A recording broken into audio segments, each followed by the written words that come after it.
Hello everyone, welcome back to my channel. आज हम लोग इस वीडियो में डिस्कस करेंगे कि अगर आप किसी भी एयरलाइंस पे ग्राउंड स्टाफ पे ज्वाइन करते हो तो आपका प्रमोशन कैसा रहता है एंड इंक्रीमेंट कैसा रहता है। मान लीजिए कि आप फ्रेशर में अगर ज्वाइन करते हो तो आपको प्रमोशन कैसा रहता है वो हम डिस्कस करेंगे। एंड आपका जो आप अगर एक्सपीरियंस हो 2-3 साल का, अगर आपके पास एक्सपीरियंस है तो आपका प्रमोशन कैसा रहता है एंड आपका इंक्रीमेंट कैसा रहता है, फुल डिटेल में हम लोग इस वीडियो में डिस्कस करेंगे। तो चलिए वीडियो को शुरू करते हैं। तो पहले हम डिस्कस करेंगे कि अगर आप फ्रेशर ज्वाइन कर रहे हो तो आपका डेजिग्नेशन क्या होता है। तो अगर आप फ्रेशर ज्वाइन कर रहे हो तो आपका डेजिग्नेशन होता है ऑफिसर रैंक पे। अगर आप कस्टमर सर्विस पे ज्वाइन कर रहे हो तो आपका पोजीशन होता है कि कस्टमर सर्विस ऑफिसर। अगर आप सिक्योरिटी पे ज्वाइन करते हो तो होता है सिक्योरिटी ऑफिसर। एंड आप रैंप पे ज्वाइन कर रहे हो तो आपका होता है रैंप ऑफिसर। एंड इस बीच पे आपका सैलरी होता है, पहले 6 मंथ आपका सैलरी रहता है 18 से 21,000 के बीच में। अगर आपको एग्जैक्ट सैलरी जानना है कि फ्रेशर के तौर पे अगर आप ज्वाइन करते हो और आपका एग्जैक्ट सैलरी कितना होता है, आप ये 2 वीडियो देख सकते हो, मेरे चैनल पे अवेलेबल है। इससे आपको आइडिया लग जाएगी आपको एग्जैक्ट कितना सैलरी मिलता है। पर ये वीडियो पहले देख लो, उसके बाद ही ये वीडियो देखना।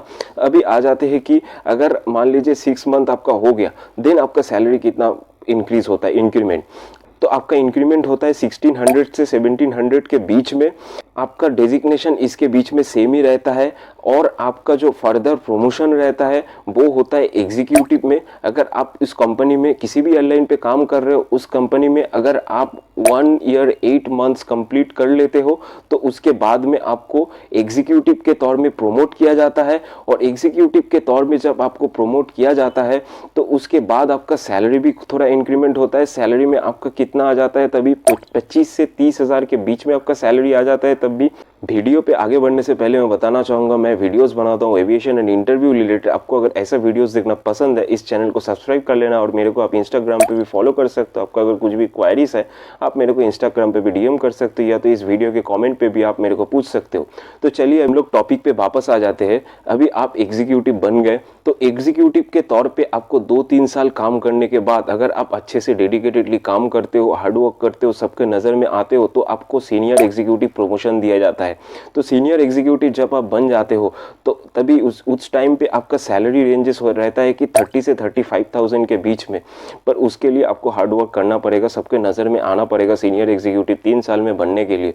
ये सीनियर एग्जीक्यूटिव बन गए आप। सीनियर एग्जीक्यूटिव के बाद अब बनते हो एम असिस्टेंट मैनेजर। पर असिस्टेंट मैनेजर बनने के लिए आपको एटलीस्ट 5 साल उस कंपनी में काम करना पड़ता है और हार्डवर्क डेडिकेटेडली करना पड़ता है, सबके नज़र में आना पड़ता है। अभी जब जितना ज़्यादा पोजीशन बढ़ता रहता है उतना ज़्यादा कंपटीशन भी बढ़ता रहता है। और ये चीज़ भी ध्यान में रखना होगा कि जितना ज़्यादा आप ऊपर लेवल पे जाते रहते हो उतना ज़्यादा आपका सैलरी भी बढ़ता रहता है और उतना ज़्यादा वैकेंसीज भी कम होता रहता है। क्योंकि एयरपोर्ट पे असिस्टेंट मैनेजर उतना ज़्यादा नहीं रहता है। एक एयरपोर्ट पे मैक्स टू मैक्स 5 से 10 असिस्टेंट मैनेजर रहता है। तो आप कंपटीशन समझ सकते हो। तो अगर आप लकी हो 5 साल में बहुत अच्छे से डेडिकेटेडली हार्डवर्क करते हो तो आप बन सकते हो असिस्टेंट मैनेजर। और तब आपका सैलरी रहता है 40,000 के बीच में, 35 से 40,000 के बीच में आपका सैलरी रहता है। एंड इसके बाद आप अगर इससे भी ज़्यादा मतलब सबके नज़र में आते हो एंड डेडिकेटेडली हार्ड वर्क करते रहते हो एंड आपका मतलब कि परफॉर्मेंस बहुत ही सही रहता है। क्योंकि इस पे क्या होता है कि आप जितना ज़्यादा हार्ड वर्क एंड डेडिकेटेडली काम करते रहोगे सब कुछ काउंट होता रहता है एंड आपका रिकॉर्ड कैसा है सब कुछ देखते रहते हैं। तो आप अगर असिस्टेंट मैनेजर के तौर पे पहुंच गए हो एंड आप अच्छे से काम कर रहे हो एंड इसके बाद आप प्रमोट किए जाते हो एज अ मैनेजर। तो असिस्टेंट मैनेजर के बाद आप प्रमोट किए गए मैनेजर के तौर पे। मैनेजर के तौर पे जब आप प्रमोट किए जाते हो तो मैनेजर के तौर पे जब कोई भी प्रमोट किया जाता है, मैनेजर का बहुत सारा प्रेशर भी रहता है। उसके हिसाब से उनका सैलरी भी बहुत ही अच्छा रहता है। तो मैं सैलरी उनका कोई स्पेसिफिक आपको नंबर नहीं बोलूँगा क्योंकि उनका सैलरी उनके एक्सपीरियंस के ऊपर वेरी करता है कि वो कितने साल का एक्सपीरियंस है उनका। क्योंकि जो भी एयरपोर्ट पे मैनेजर बनता है उन लोगों का मैक्स टू मैक्स एक्सपीरियंस 20 से 25 साल का ऊपर रहता है।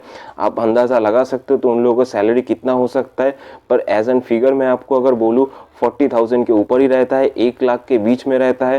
पर अब भी अगर किसी भी एक इंडस्ट्री पे बहुत अच्छे से काम करोगे, डेडिकेटेडली हार्ड वर्क करोगे, तो आप भी एयरलाइंस पे एज अ मैनेजर के तौर पे काम कर सकते हो। ये आपके हार्ड वर्क के ऊपर डिपेंड करता है। वो लोग भी बहुत सारा हार्ड वर्क करके ये पोजीशन पे आते हैं। आप किसी भी एयरलाइंस पे ज्वाइन कर रहे हो एज अ ग्राउंड स्टाफ, तो आपको इतना सारा स्टेप फॉलो करना पड़ेगा। आई होप ये वीडियो देख के आपको समझ में आया होगा। अगर आप ग्राउंड स्टाफ के तौर पे ज्वाइन करते हो तो आपको फ्यूचर कैसा रहेगा एंड आपका प्रमोशन एंड ग्रोथ कैसा रहेगा। इस वीडियो को देख के अगर आपको कुछ भी इन्फॉर्मेशन मिला है तो इस चैनल को सब्सक्राइब कर लेना। आप मेरे को इंस्टाग्राम पे फॉलो कर सकते हो। आपका अगर कुछ भी क्वेरीज है आप मेरे को इंस्टाग्राम पे पूछ सकते हो। Thank you for watching this video. चलिए मिलते हैं किसी नए वीडियो में, तब तक के लिए बाय।